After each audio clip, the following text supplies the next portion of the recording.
So hello, everyone.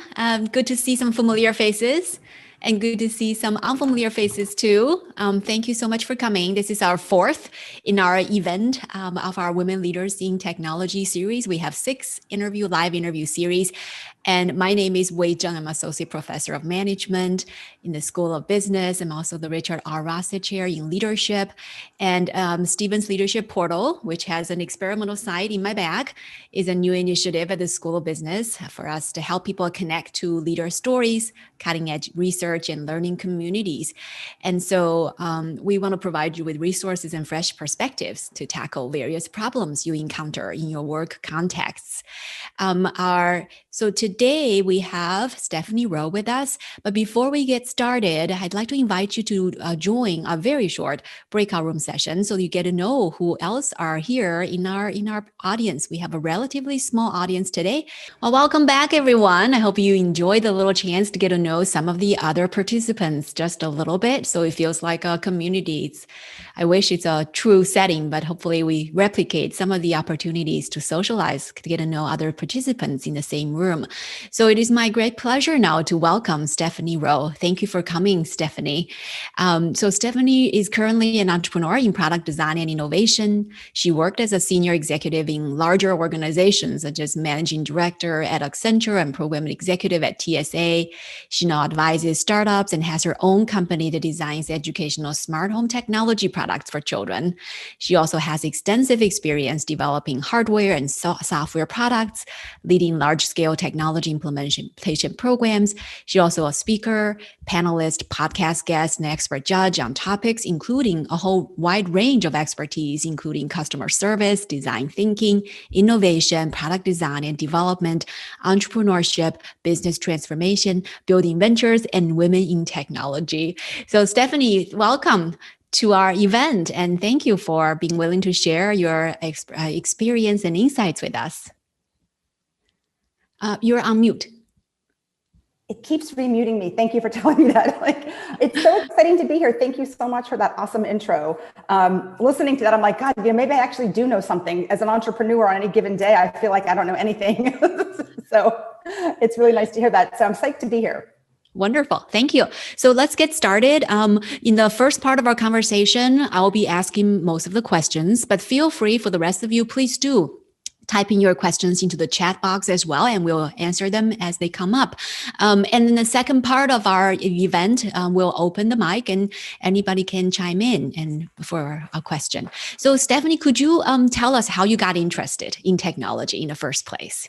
Yeah, it's really funny. I was thinking about this recently, and I think it comes from just a more broad curiosity. So I would say my mother laughs. She said, when I was a little kid, I had like kids have cardboard houses. I actually had a storefront, which on hindsight now, looking back at this, it's actually really funny. So I actually wanted a storefront. And apparently when I was little, I used to love to push buttons. So whether that was like on a cash register or, whatever. And so she's like, so I had this digital cash register, and people could come to the store and buy things and I could push the buttons. And I don't know if that's like the earliest time when I was really little, because that was before smartphones, right? I mean, it's a way long time ago. And so I find it funny now looking back at that. And so I think it was one, I was always just a very curious person, but two, apparently, according to my mother, even all the way back, I just loved things I could interact with and buttons I could push. So I think it started a long time ago.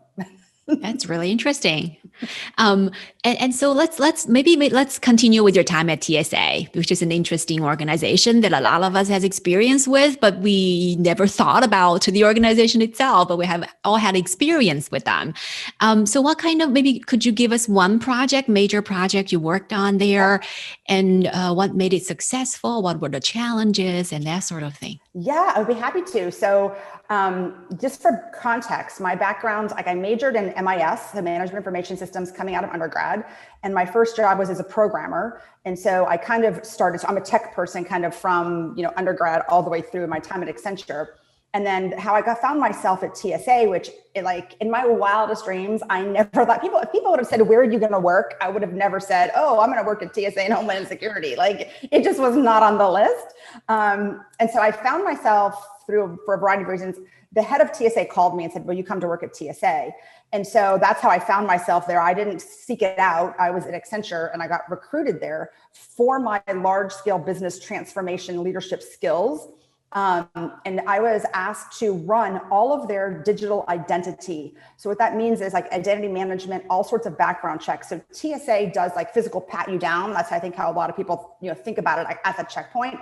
They also have something called Secure Flight, which is a program that when you buy an airline ticket, you put on your full name, date of birth, and gender, and it does a name-based comparison against the watch list. So that's an example of a background check program. Or all flight crews in any plane that goes in, out, or over the United States, all of those flight crews get vetted. So I did anything that was a digital identity background check or comparison against the watch list. So any sort of, like there's the physical part, which I worked on but wasn't responsible for, but the digital side, I was responsible for building and running all of their identity management systems, which I can talk more about. It was an entire suite of programs. TSA PreCheck is one that I didn't have at the time, but I had another program called Registered Traveler that was like that. So I was responsible for all of that, which was really interesting. And I can talk about the challenges of that. And then I also ran something that was called Checkpoint Evolution, which about a year into my tenure at TSA, the administrator asked me to also take on that. And so I took on that project, and that was all about innovation. So you can almost think about it as like a chief innovation officer role. It was cross-functional. I had a team that was across the entire organization, and it was everything from retraining the security officers to looking at liquid technologies that would basically look for detect explosives, to, if you know, now when you go to the airport, those, we call them the whole body imager machines, but they're like an octagon, I think, and they sit there and they do the little swoop for like completely redoing the checkpoint technology. So it was like everything related to the checkpoint, kind of trying to reimagine it and bring new technology to it from the bottom up.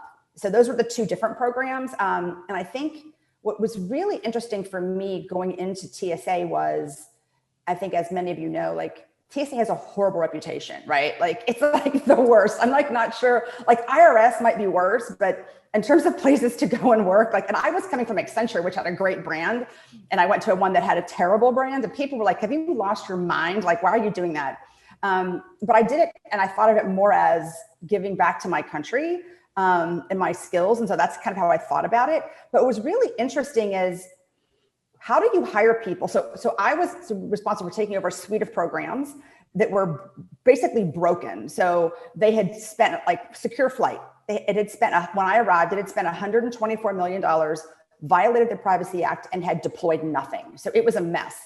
And so I think that in terms of going in and doing transformation and making change, I was hired to come in to do that. But I was lucky because when stuff is a mess and broken, it's easier. Like the change, like if you've heard the term, the burning platform was clear, like that it had to change, right?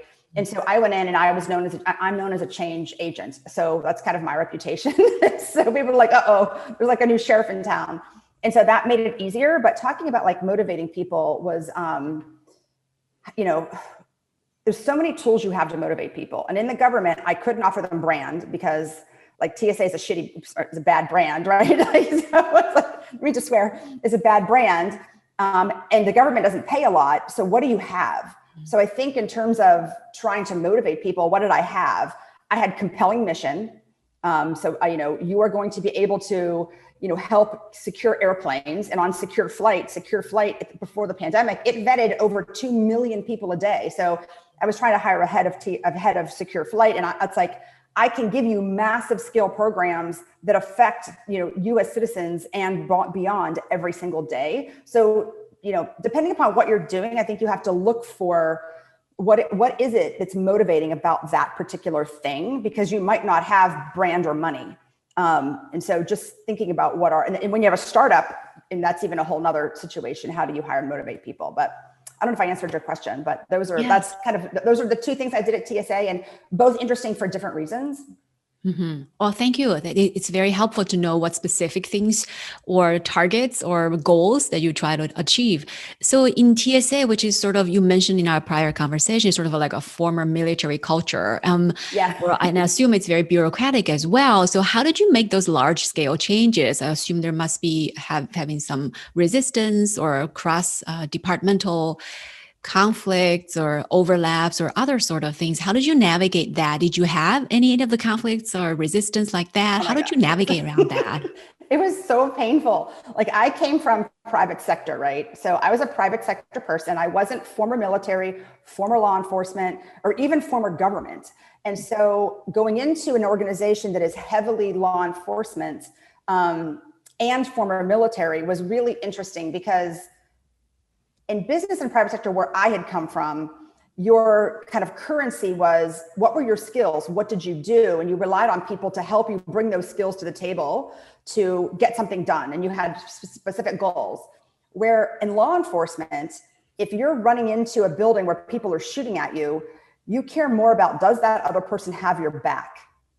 And it's a very different mentality. And so sometimes I would be like, why are they making those decisions or why are they operating in that way? And once I stopped to kind of take a step back and think like, what's going on here? You know, it starts to make sense when you start to look at what is the culture and the experience of people in the military or law enforcement. And I think that for me as a student of, you know, student of and expert in design thinking and empathy and understanding like how you need to design for people, the biggest thing I would say about, you know, when I go into an organization to make change, I go in as, you know, a wide-eyed child, and I go in to try to understand the good, the bad, and the ugly. So I come from a place of not judging that organization, but my success is dependent upon how much change I can make. I have to really understand just everything about that organization. And I say to people, I'm going to ask tough questions and hard questions, but it doesn't come from judgment. It comes from trying to deeply understand, because once you understand, you can actually start to architect and put together the structures that are going to help you move that organization. And, you know, and I think most people know this through change, like, you know, they say like a third, and a third, like a third are on board, a third you have to convince, and a third have to leave, right? So, you know, I had a boss and I was brought in to make change. And so, you know, given all what I just said, yes, you're designing for the best adoption for that organization, whether that's transforming secure flight, or in the case of security evolution, one of the biggest things we did is we were trying to give the frontline security officers more autonomy on decision-making and more power so that citizens don't feel like rules are stupid, right? Because a lot of times people think the rules are stupid. So you're trying to work within the bounds and keep the country safe, but by giving the security officer on the front line more power for decision-making, that was massively, massively scary. So that was probably the hardest thing, because for a lot of reasons, from a legal perspective, from a security perspective, from a, you know, aesthetics, just how's that going to look to the public? And, you know, they're going to make mistakes, and, you know, TSA is a lightning rod for, you know, the media.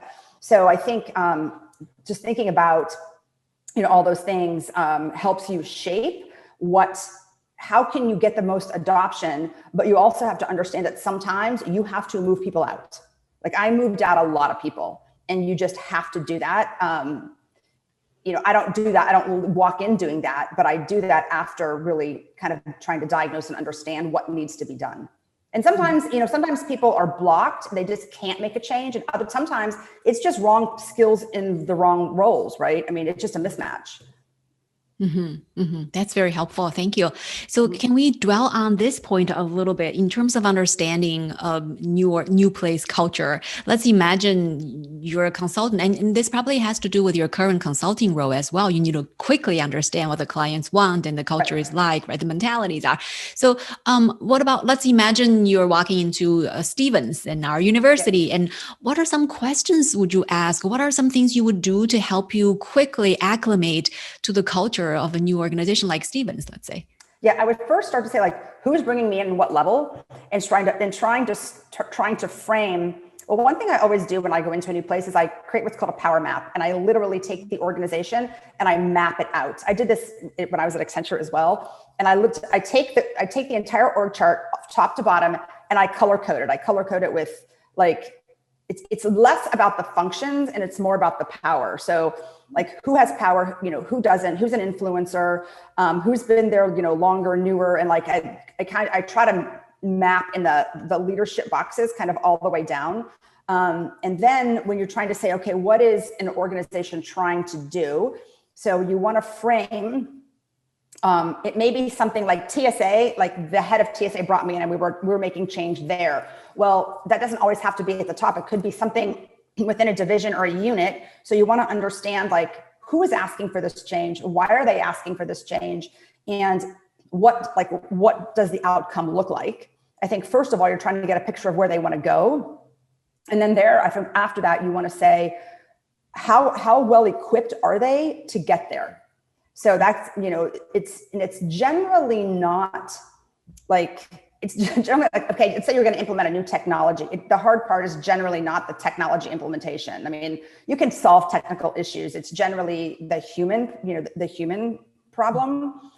Or it could be external problems coming in. So, understanding not only the internal influences, but also the external that are coming in and pressing on the organization. So like at TSA, you have a lot of that, right? You can't do anything the Hill doesn't want. The public is a massive influencer. If you ask the airlines to do too much, the airlines get mad and they're going to go lobby the Hill. So depending upon the organization, and I can potentially see this at a university, you may have a lot of external factors that are them imposing. So I start to say, okay, given this change, like who are then I start to get more diagnostic and say, if I've got the leader here, if the leader has a clear vision, if the leader actually can, basically has the wherewithal and the desire to do this, then I start to move out from there. So I think it starts with clear vision. What do they want to do? Are they themselves like ready to do this? Because of the, change is hard. And if they're not ready to do it and make hard decisions, then it's, massive change. I mean, I know you guys all know this, massive change really does, it just starts at the top. And I think that what you can do is help a leader, if they haven't been through it before, understand how hard it's going to be and help them understand maybe blind spots that they're not seeing in terms of, as an example, stakeholders that they may need to start bringing along now, where they may not have thought about the breadth of the change. They may say, okay, I want to go from here to there, but I hadn't thought about who are all the people that are going to be impacted by this. Great. I like the idea of a power map. So it basically prepares your mental set in terms of where the priorities are in terms of your work. Interesting. Yeah. Let's sorry, go ahead. I was going to offer one. So I was on a project with a large oil company, and we were doing an SAP implementation. And it was actually going to change. This is several years ago. It was actually going to change how the jobs were done. So I created a massive power map at the headquarters building in a conference room, and that's where all the executives were, and just literally put it on the wall. And any of those executives could walk in, and they could look and could see what functions of SAP were going to hit their organization where. And they just loved it because it started to it kind of overlaid, that kind of brought together kind of power, but with the change. And it was really helpful. I had forgotten I had done that until something you said made me think about it. And I was like, oh, wow, that was really helpful. Like the leaders really liked it because I don't think they understood how that system was going to impact their organization. And like down how far, how much, how many employees, and there it was visually kind of all mapped out. And I think it helped them get their arms around it. That's a great idea. So it's not just your personal mental map. It can be a shared mental map. So people are on the same page in terms of where the progress needs to be made. Yeah. Interesting. Let's pivot a little bit in terms of career choices. So you have an interesting career. You started with MIS, you got into product development, and you worked for Accenture consulting, and then TSA is a very different organization. And then you join other organizations like Fortify, Smartking. And next you have your own product and development or innovation firm. So how did you choose that route? Because the context of this is some of in our audience are at different stages of their career. Some are just about to embark on their formal career. Some are in the middle and transitioning, pivoting. Some are toward the end and wanting to maybe learn something new. So how did you make those career choices? Such an interesting question. This is going to be maybe too much insight into my personality, but I am high energy, type A, and I mentioned way back in the beginning, I'm a very curious person. So by the way, I started my undergrad degree in fashion merchandising. And this goes back to the power of toys, and why I can talk about jewels, but I had a sister. and there were no boys in my household, and we just didn't have a lot of boy toys, that are like building toys and maker toys and things like that. So I never had a lot of exposure. We didn't have Legos. Like I've never had exposure to that stuff. So I went into college majoring in fashion merchandising. Ended up by, a freak accident, I guess, ended up taking computer science, loving it, and then had an awesome professor, and ended up changing my major from fashion merchandising to MIS, which makes me the statistic for girls in STEM, right? Like most of them find their way to STEM by chance, which is the source of the inspiration for my company, Jules. But, when I went into, so I decided I was going to major in MIS, loved that. I had a lot of job offers coming out of school, one with 2 in oil companies doing computer work, one at Accenture, then I did another consulting company, and then another one to join GE's management training program. And at the end of the day, I ended up choosing Accenture or at Anderson Consulting at the time, because I just didn't know what I wanted to do. And all I knew there was I didn't have to choose, and there'd be a whole bunch of stuff I could do. I could change industries, I could change geographies. If I didn't like the people I was working with, that would change. If I loved them, it would change. I wanted to travel. So, it was the best decision I ever made to take a job in consulting. It was perfect for my personality, and culture really matters. And I fit in culturally, except when I was 22 or 21, however old I was, I didn't know what that meant. I didn't know what it meant to be a cultural fit. Like, what did that feel like? I understood the words, but I didn't know what that meant. And so that was, so I got lucky, and I chose there, and I stayed there 15 and a half years and went from, basically analyst to partner. And so then, like I said, TSA was just kind of a freak, occurrence where, I got called and said, will you join TSA? But over the course of time, I started in tech, and then Anderson Consulting or Accenture had people, process, technology, these 3 buckets. And I was like, oh, tech is super interesting. But then the people side was really interesting to me, because I was building stuff people weren't using. I'm like, well, let me go and kind of work on the people side. So then I went over and I worked on change management and org design and role design and job design, because it was like a missing puzzle piece in my tech space. So I went over and did that. And then I'm like, well, this is all interesting, but then it all kind of comes back to process. And then I worked in operational process, but it was out of a curiosity and an understanding of trying to solve big problems. And there are many different puzzle pieces that have to come together to solve those problems. So once I felt like I kind of understood the tech side, or I understood the people side, now I'm like, oh, well, what about operational process stuff? So I went and did that, which I wish I could say it was purposeful, but it wasn't. It was more out of curiosity and trying to say, what's the next piece that I don't feel comfortable? What am I missing? I don't feel like an expert in these areas. And I would go seek and build skills in those areas. And that led me to having a skill set of this transformation person. So now I can go in and transform almost anything, because I have deep tech skills. I've got the operational process analysis, throughput stuff. And then I've also got the people side, which is one of the reasons Kip Hawley was so interested in hiring me at TSA, was because TSA has all those. They have technology, they have serious operational challenges around throughput, people through a checkpoint, time trials matter, how long somebody stands at the travel document checker or at the x-ray machine, it really matters.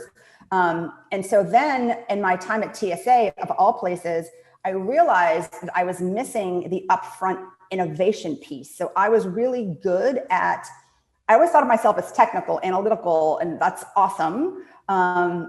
And deploying and building anything. You want it, tell me what you're going to build. I will build it and deploy it, and it's going to be awesome, right? But in terms of inventing and saying, let's create a new business model, or let's invent a new line of business or a new consumer product, I was like, well, I don't know how to do that. And it seems to me more and more relevant, given the world that we are in, especially with trends of IoT coming and other things, that I need to know how to do that. And so, again, just by freaks of nature, just this accidents, I guess, or happy accidents, Kip Hawley, my boss, wanted to hire a design and innovation firm, which you may know, called IDEO. I had never heard of IDEO. And so I'm like, okay, awesome. Who are these peeps? And let's get to let's figure it out. Right. So I was leading that innovation team. Well, we hired IDEO as TSA. So I was basically IDEO's lead. I was the client lead for them. And I ran a 75-person IDEO team. it turns out I was like, oh my God, like these are my people. Like, I was like, it was so interesting because I was like, oh my God, they have tools and methods and language and structure for helping me build and invent new things. And these were sort of things that I was starting to learn or that I could almost have intuition about, but I didn't realize that there was a whole, vocabulary and suite of tools. And so that was really interesting to me because I felt like it brought like almost my left brain and right brain, or my creative and my technical analytical side, into balance.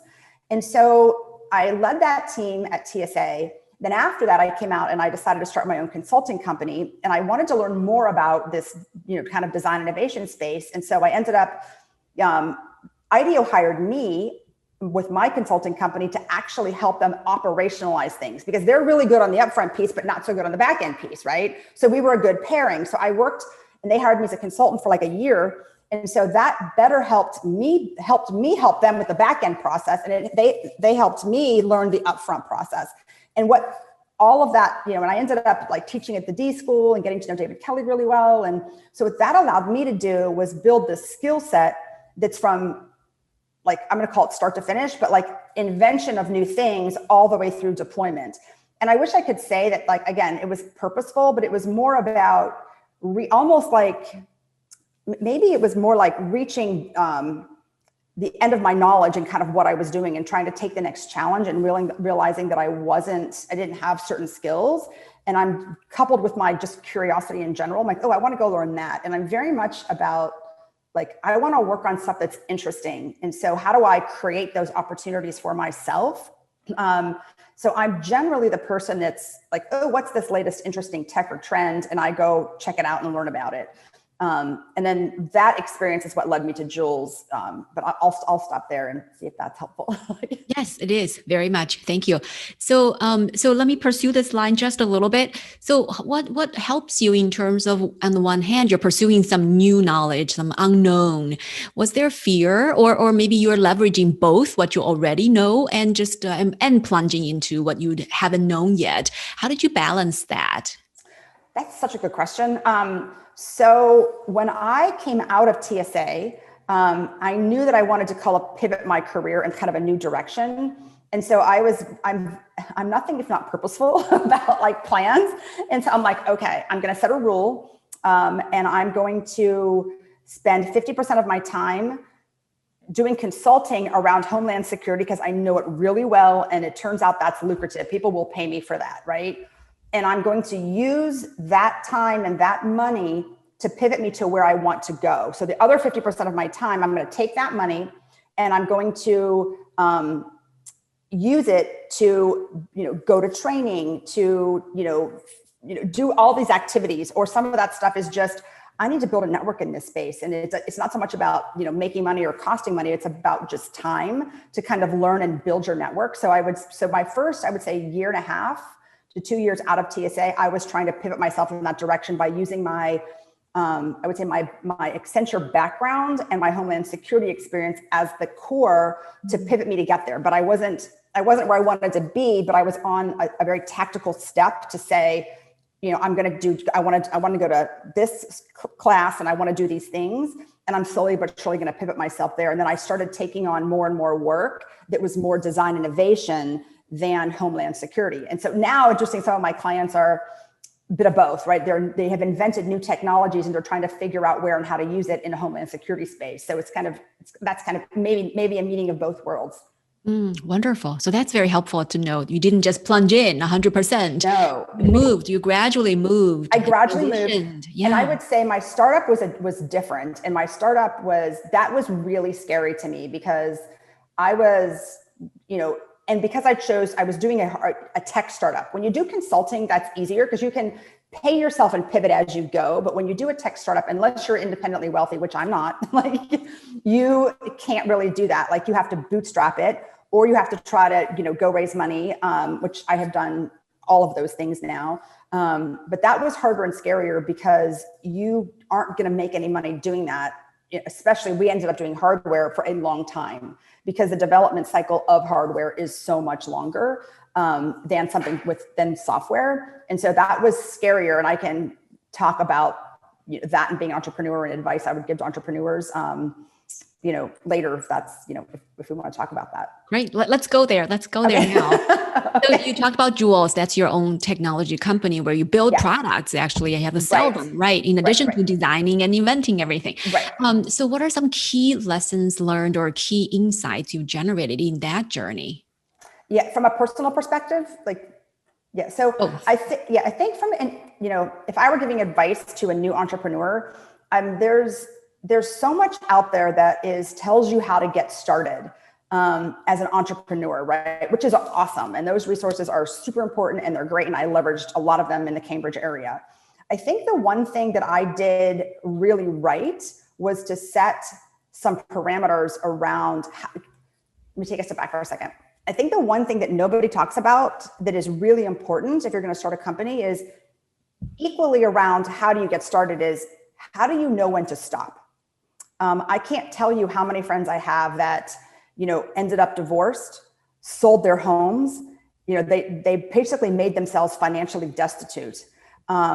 And so I was coming from a place of I wasn't starting a company when I was 22 or 23. I had money. And so I ended up taking a mortgage against my home, a part of it to basically fund some of my startup. But what I did get right was I'm like, I'm not going to, this is the amount of money I have. So I'm going to say, okay, I'm going to take this calculated risk financially. I'm taking this amount of money out of my mortgage and I'm comfortable with that. When this money is gone, if there's no more money, I'm stopping because I upfront agreed with and I had a husband. So I agreed with him. This upfront was the amount of money. It turns out, I think now looking back at it, I should have set other parameters. I should have set parameters around timing. I should have set more specific milestones that are, okay, if you can't raise X amount of money by this time, or if I can't get, traction for a product by this time. So I would have set, and I'm not talking about a lot of metrics. I'm talking about just, 3 or 4 or 5. How do you know when to stop? Because the mistake people make, I think, sometimes as individual entrepreneurs is they go too long and they literally destroy their lives. I can't tell you how many people I know that have done that. So that's, I think, probably my biggest piece of advice would be for yourself, kind of setting that up, up front. I'll stop there for a second, but I think those are if I were doing it again, I would absolutely set a series of metrics. And I don't know why someone hasn't written a book on that because I think it's really important. Right, because people usually say, "Well, go from your heart and where your heart is telling you, and go all in and rah rah." And so it's totally, but it's a 95% failure. It's a 95% failure rate, 95%. Yeah. So help yourself know, because and the thing is, there was this term in grad school this one professor used, and I'll never forget it. He said, he goes, "You don't want to be one of the walking dead." He goes, that's the worst scenario. He goes, if you crash and burn, and that's easier than if you're a walking dead company, which means you're getting enough success. You're not getting enough for it to really take off, but you're not getting enough success for it to crash and burn. So he called it the walking dead. And I just will never forget it because I see so many walking dead companies now. And this goes back to, it just takes them too long to fail. And they, time is money. And especially as you get older and if you're going to try again, you want to know that it's not working and move on to the next thing and know that it's okay to let it go. Because I don't know that we talk a lot about that. It's okay to let it go. And when do you let it go? Almost everything is on the upside and how do you get started? Yes, absolutely. Thank you for offering that piece of wisdom. Mm-hmm. So let's pivot a little bit about STEM, about inclusivity, about women in STEM. You have spoken on this topic, and Jules is part of your effort, if I understand correctly, to help create an environment that's more gender inclusive in STEM. So, and you have a saying from from our prior conversation, technology has a branding problem. Yes. Could you elaborate on that a little bit and talk about what you have perceived as sure. Not that inclusive yet in the STEM industries? Right. I think this is as you know, Wei, this is a huge area of passion for me, especially as a woman that started, in fashion merchandising that found her way into tech. I wouldn't be talking here to you today, and I wouldn't have had the opportunities if I hadn't found my way kind of into technology.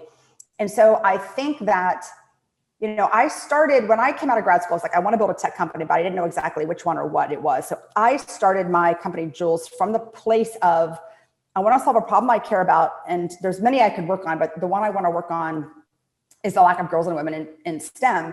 And so I started from, why is that a problem? What is it about that circumstance? Like, why does that exist as a thing? And so I started from that place to try to figure out how might I solve that.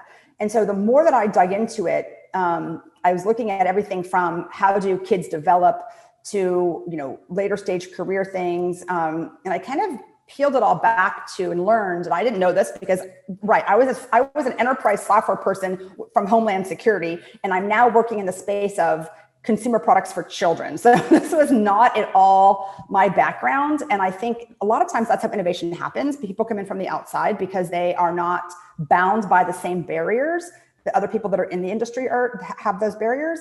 And so I started from that point of view, and I started to just look at, what I did know was that going to the toy aisles, like you go to Target or Walmart, right? And the toy aisles are like pink for girls and blue for boys. And I mean, everybody knows it. And that's just kind of how it is. It just, for like a decade, it would just infuriate me every time I would go to the store. I would just bleed angry. And so I'm like, well, why is that? And once I dug into a few things, I dug into child development, and I dug into how are toys made? So how does Hasbro, how does Mattel, like what is their user experience design? Like how do they invent toys? And I started to learn that toys are made by a very small group of, guess what, male engineer toy inventors. And then the more that I understood about that industry and how toys are invented, the more I was like, oh, this makes so much sense. And so what I realized was that the set of contexts by which we teach children STEM are very narrow. So it is cars, trucks. And this is several years ago now. So this is changing, thank goodness. It's changing. I don't think as fast and as big as it needs to. But that set of contexts are cars, trucks, drones, robots, right? So it's a very narrow set. And so I was like, well, why don't we just broaden this? Like if we can broaden this, and it wasn't so much that I was designing for girls, I was designing beyond the default, this default of cars, trucks, drones, helicopters, and robots, to, in designing for inclusion, to be less about no, not those, more about what about this also. And so I started just doing, like I said, did a ton of market research, but then I did a lot of ethnographic research. I mean, I spent a lot of time in toy stores. I bought tons of toys, like you name it, I bought it and tried it. And then and also I think my time at MIT in the MIT Media Lab was super helpful because I got context around what is happening with technology. Oh, interesting. Electronics are getting really small. They are, fabric is becoming conductive. There's all of this stuff going on around pure tech and technology. And there was a group at MIT called High Low Tech. And it's basically, technology that's, not the way you would normally think about it. So it would be, like wearable technology or, again, technology as fabric. And that was a lot of inspiration for the work. And then I started looking at arts and crafts and recognizing arts and crafts is a $1 billion industry, largely targeted at girls, but not exclusively. And yet I was like, this is really interesting. There's not a piece of technology to be found, but now technology, you can actually like, what if we brought technology into arts and crafts? What if we fused those things together and started from a place of, basically decorating rooms? Like all kids, especially girls, want to decorate their rooms. So how might technology make decorating, designing your room, decorating your room, how might technology make that cooler? And so it was by kind of just deeply understanding what was out there, what tech was coming, what were girls trying to do, that I blended those different elements together to invent the Jules product line. And it was coming from a place of, it's not all girls want to build. Like when I started this, I'm like, well, maybe girls don't want to build, but it turns out that was the case because I did a ton of research and they all wanted to build. They just didn't want to build anything that was out there. And so what I've learned over time is that by changing the context, you engage, people, kids in an entirely different way. And so that's kind of one thing. And then I think when I say that tech, or engineering has a branding problem, it's, so much like almost any engineering class that you take, the context through which they're taught is also very masculine. So I had this as one example. I had an intern, a young woman from Pennsylvania, and she basically, and we were working on a lighting product for room. And she's like, oh my God, she goes, this is so interesting. She goes, I was taking a class about lighting and Fresnel lenses. And, she was a mechanical engineer and like all this engineering. And she said, we were doing it based on a car headlight. And she said, I couldn't have cared less about that car headlight and where it was going and how it was. She's like, I just didn't care about the headlights of a car.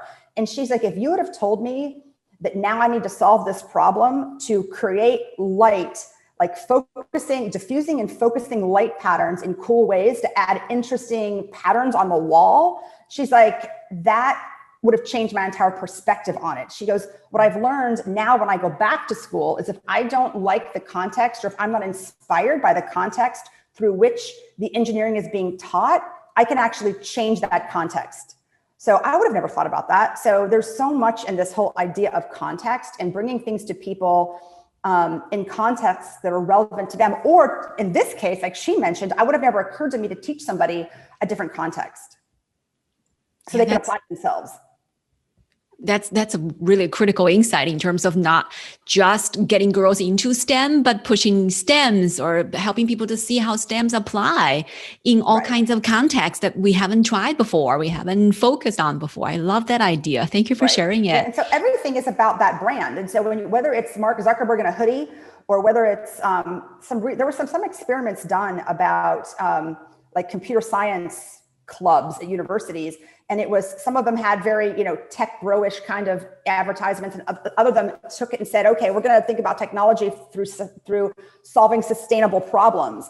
The exact same content, two different brandings, like massively different attendance of women in each of those. Mm-hmm. So it is the brand, it is how it's presented. I think engineering, wrongly has this brand that it's going to be, some dude with a hoodie sitting in a dark room by himself coding. Well, if you're doing that, then your product is probably not going to be very good, because if you don't have any user input, or I don't know what to tell you, because I would say it is, the tech build and design and development is equally as important as talking to the people and what problem are you solving. And those things really have to come together. Mm-hmm. So, but there's so much of this, hoodie tech bro, code in a room by yourself all night long kind of brand. Mm-hmm. And I just feel like engineering, whether it's, classes at universities or, things that are more broad, they just have a very masculine brand associated with them. You can go look at the engineering, like the associations that are engineering, they're very masculine brands, which is fine, just not broad enough to be inclusive. Mm-hmm. Oh, that's profound. That's profound. I love it. The branding idea, the application. That's wonderful. So, so now you're you're doing consulting in this product innovation and design space. And I think some in our audience today are interested in that space, maybe. Could you talk about maybe what are some key factors that help you stand out in that space? And I assume there can be a lot of competition, people interested. What does it take to be successful in that space? I think what it takes to be, I think it takes what I would say is, depending upon what you're doing, but you have to have some sort of expertise. I think what they're looking for, I think IDEO calls them T-shaped people. I don't know if you guys have heard of that, but basically deep skill in one area, but then broadly understanding how do you invent products. So you might be deep in, UX design as an example, and you bring that skill to bear, but you're also good at understanding the entire kind of life cycle at a higher level. So I think it's not good enough to say, I understand at a high level all of this, unless you have enough experience to kind of lead initiatives. But if you're younger, I think you have to come from a place of expertise, whether that's electrical engineering or UI or UX design or coding, whatever that is. I think starting from that point of view, but then having, basically a curious mindset, and having, I think curiosity and empathy are two really important things coupled with your deep expertise. So to me, I think it's about kind of being a well-rounded person. Like I said, IDEO calls them T-shaped people, but to me, it's about being well-rounded.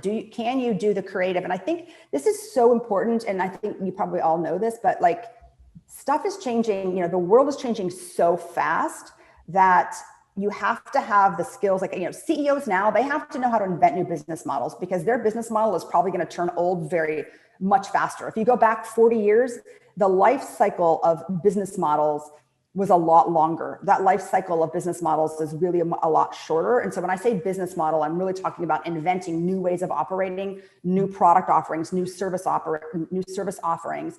And so I think being able to have that creative side coupled with the technical, deployment and execution is the ideal kind of mix. It lets you be able to play in almost any space you want. So if I were advising people, I would say, young kids coming or younger students coming up, I would say, pick what your core is, but then have interests more broadly, but make sure you're focused on how to solve problems and how to really understand how to do that with humans or for humans. Excellent. Thank you. I'm going to stop my questions here and give our audience a chance to ask you questions directly. So please feel free just to unmute yourselves and just speak up with your question. Yeah. We have a question from Rebecca. Rebecca, would you like to give more context to your question, or would you like just me to read it? Sure. Stephanie, what excites you most about the next 3 to 5 years on the horizon? What is most exciting to you, given your background? Oh, that's super interesting. I would say one of the areas, there's a lot, like I think the pandemic has accelerated a lot of trends that were already coming. And I think one of the most exciting areas to me is actually around education, kind of at all levels, the university level, kind of all the way down. You're seeing a lot of tech investment in education. And so I think that we have, what do they say? It takes 20 times for a behavior to become habit. Well, virtual, like we have had a year of kind of all virtual and people working. So I feel like the humans are actually ahead of the technology, which doesn't normally happen.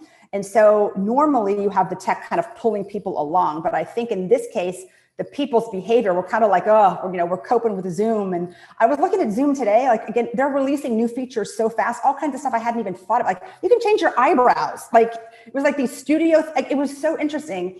And so I think that in the case of education, and maybe there's a broader, message here around collaboration. So I think collaboration software that I think was kind of maybe a boring laggard before is now, I think, the adoption curve has come so far by humans that I think that you're going to see a lot of really cool tech innovation there. And I think that is going to open up and unlock a lot of really interesting things in the education space. And second to that would be healthcare. I think the same thing is true for healthcare. So I would say, I think where ed tech is going is really, really interesting and a lot of opportunity. Mm. Wonderful. Well, thank you so much, Stephanie. Our time with you is up. I hope to keep connecting with you, and maybe one day we can help rebrand technology and STEM in some big way that can be helpful to other people. Thank you so much for sharing your experience and insights. Thank you so much for having me, and thank you for the questions and the engagement. And if I can be helpful to any of you, please reach out. Please reach out and let me know. I'd be happy to help. And Wei, thank you so much. You are delightful. Thank you. Thank you. Thank you so much.